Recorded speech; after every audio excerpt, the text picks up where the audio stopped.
भगवान परशुराम कुल्हाड़ी परशु धारण करने वाले योद्धा सटीक एकाग्रता का प्रतिनिधित्व करते हैं।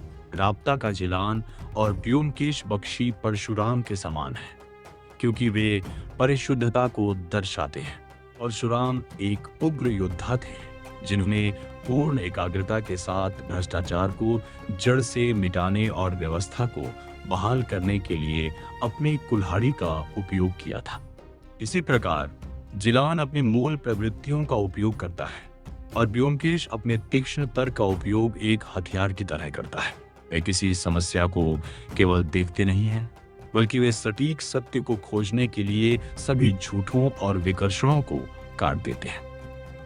परशुराम एक योद्धा पुरोहित है जिन्हें नए के लिए रास्ता बनाने हेतु पुरानी और भ्रष्ट व्यवस्था को नष्ट करना होगा। राप्ता में जिलान 800 साल पुराना योद्धा राजकुमार का पात्र छठे अवतार की इस उग्र, अथक और लगभग आदिम ऊर्जा को मूर्त रूप देता है।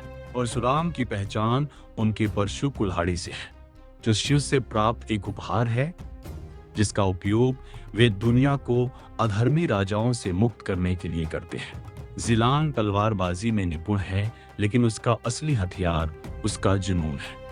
वह पिछले जीवन के बोझ को एक भारी कुल्हाड़ी की तरह ढोता है। वह कोई कोमल प्रेमी नहीं है, वह एक विजेता है। उसका आगमन शांतिपूर्ण कबीले का शुद्धिकरण है। वह प्रकृति की उस कच्ची और अनफिल्टर्ड शक्ति का प्रतिनिधित्व करता है जो अपने हक को वापस पाने के लिए मौजूदा शांति को भंग कर देती है। परशुराम एक ब्राह्मण है जो क्षत्रिय की भूमिका अपनाते हैं। वे उच्च ज्ञान के व्यक्ति हैं जो उच्च न्याय के लिए चरम हिंसा का मार्ग चुनते हैं। जिलान एक शाही राजकुमार है, लेकिन वह एक श्राप जैसी तीव्रता रखता है जो आध्यात्मिक महसूस होती है। वह कर्म और पुनर्जन्म के नियमों पर चलता है। वह है जिसे आत्मा के अधूरे कार्यों की याद है। परशुराम की तरह वह केवल जमीन के लिए नहीं लड़ता, वह एक ब्रह्मांडीय ऋण के लिए लड़ता है जिसे खून के माध्यम से ही चुकाया जाना चाहिए। जहां ब्योमकेश मुख्य रूप से एक सत्यान्वेषी है, वहीं वह विशेष रूप से एक भ्रष्ट समाज के अथक शोधक के रूप में परशुराम के मूल रूप को मूर्त रूप देता है। ब्योमकेश मस्तिष्क का परम ब्राह्मण है। वह मानव स्वभाव का विद्वान है, फिर भी वह अपनी बुद्धि का उपयोग एक घातक हथियार के रूप में करता है। वह कोई वास्तविक कुल्हाड़ी लेकर नहीं चलता, लेकिन उसका निष्कर्ष वह पैनी धार है जो 1940 के दशक के कलकत्ता के झूठ के घने जंगल को चीर देती है। वह तर्क का योद्धा पुरोहित है।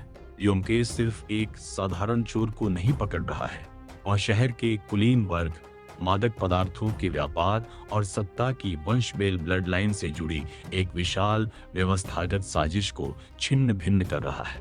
वह एक सर्जन के रूप में कार्य करता है, भ्रष्टाचार के उस कैंसर को काट कर अलग करता है जिसे पुलिस संभालने के लिए बहुत कमजोर या बहुत अधिक समझौतावादी हो चुकी है। परशुराम की तरह ब्योमकेश भी एक बाहरी व्यक्ति है। वह एक मेस में रहता है, उसके बहुत कम दोस्त हैं और वह ब्रिटिश राज की आधिकारिक व्यवस्था के बाहर काम करता है।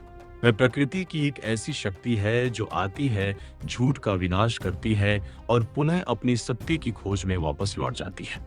सुशांत के अनुसार पूर्वाग्रह जितने कम होंगे, दृष्टा दृश्य के सत्य के उतना ही करीब होगा।